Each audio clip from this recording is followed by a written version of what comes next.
RG Kar medical college হাসপাতালে trainee মহিলা চিকিৎসককে ধর্ষণ খুনের ঘটনার প্রতিবাদে ফুঁসছে গোটা দেশ। বিদেশের মাটিতেও ছড়িয়ে পড়েছে সেই বিক্ষোভের আজ।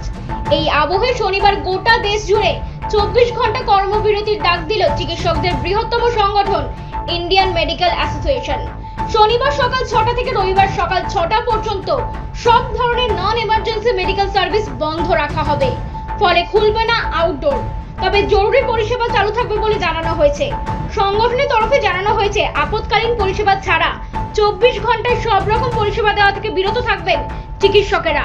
বুধবার রাতে আরজিকর হাসপাতালে হামলার ঘটনার প্রতিবাদে বৃহস্পতিবার আপৎকালীন বৈঠকে এই সিদ্ধান্ত নিয়েছেন ইন্ডিয়ান মেডিকেল অ্যাসোসিয়েশন। অন্যান্য মেডিকেল কলেজ হাসপাতালের ডাক্তাররাও এই কর্মবিরতিতে সামিল হয়েছেন। এর ফলে রোগী ভোগান্তি চলছেই। ব্যুরো রিপোর্ট, আরবি নিউজ।